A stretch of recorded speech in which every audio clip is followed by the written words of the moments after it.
What's up everyone, it's Justin. After enjoying the beautiful sunset from the last video, go watch it if you haven't. I was back to scouting a few more locations along the rim to try to find the best perspective to watch the meteor shower.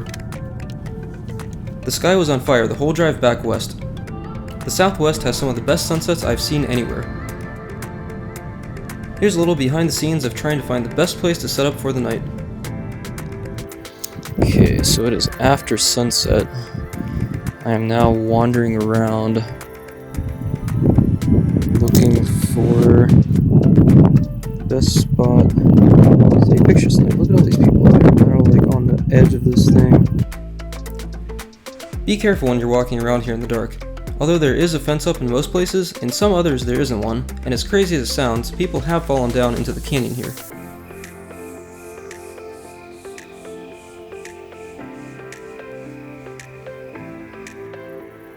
So yeah, I checked out Grand View Point for sunset, and I still think that's probably the best view to see the Perseids, because they're coming from the northeast, so that just gives so many layers. But this might work too at Mather Point Overlook here. Yeah, we'll see. This is totally an option.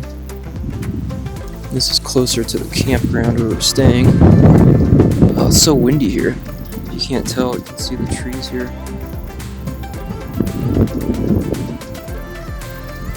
I didn't have my good microphone or windscreen on me, so I'll spare you the rest of this since it got super windy and the wind noise was really bad.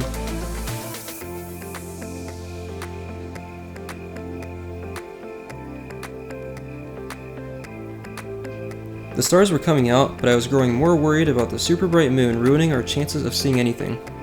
If nothing else, the moon would light up the canyon nicely because the sun was about to go out.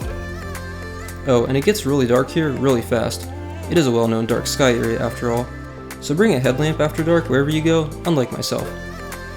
I was, however, able to use my A7 III's great sensor as a sort of night vision to find my way around.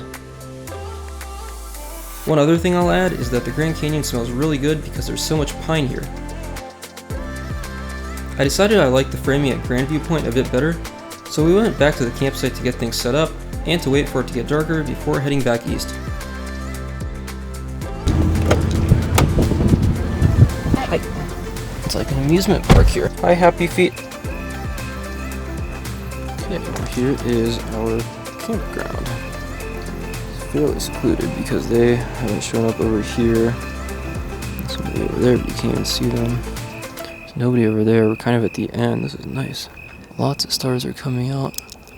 Just a matter of time before it gets nice and dark. Our campsite was in the Pine Loop section, which has some good sites near the end of the loop. I really do need to get a bigger tent for car camping. Okay, we are tired but excited to go check out the meteor show. Hopefully it's not cloudy. It seems like it's kind of cloudy or hazy toward the horizon. There are stars up above, so we should be able to see something. Yep, other than that, just driving around the Grand Canyon here from the from the village to the east side at 11 o'clock at night. Pretty much everyone else is sleeping at this point in time. Here we go, it's coming up. Grand View Point. It's a long 5 miles. Myself. What do you want to bet some other people are already back here?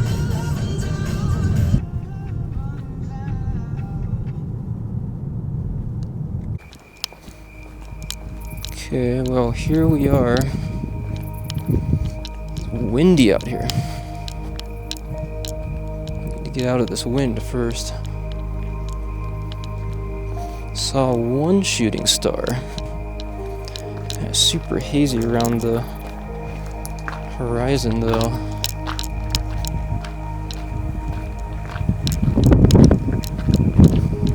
Try to get out of this wind. Watch your step, don't step anywhere that you can't see. Nighttime photography is a lot of experimentation with a few steadfast rules. Framing is more difficult because it's so dark, but the A7 III makes this easy with its super high ISO live preview mode. Focusing is done manually, and the A7 III makes this easy as well with its focus magnification feature. All you need to do is find a star, make it as small a point as possible, and there's your focus. It's not flashing thing over there.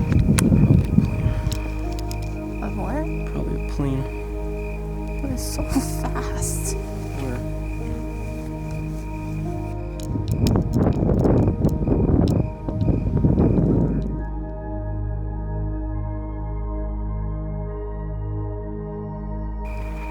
Well, I think that's a bust for tonight.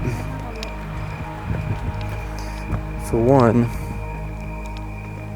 the moon is too bright, causing a bunch of glare near the horizon. Okay. Second, we're not seeing that many meteors. We've seen a few. I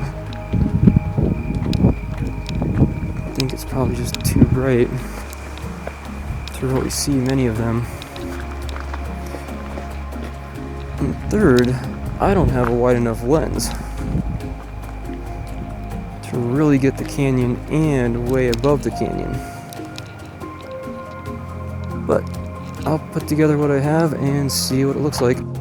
I use a free program called Stellarium, link below, to plan my nighttime photography. It lets you see what the night sky will look like at a specific location and date and time. And the mobile app PhotoPills, also linked below, also just added a new augmented reality meteor shower planning feature that I'm really excited to try out. As you can see in this shot, we had a clear view of the shower from where we were, directly across the canyon. In fact, you can see the constellation of Perseids here. And while we did see a few meteors, it was nothing like the show that I saw the last time I was here. And the canyon and sky are just so big here that I really needed a wider lens than what I had brought with me. I think next time I'll bring a 12 or 16mm. The full moon ended up being too bright after all, and we saw more planes and satellites than meteors. After a while, we decided to go back to camp. We were super tired and could barely keep our eyes open, but it was getting chilly and a good campfire was in order. And we were hungry.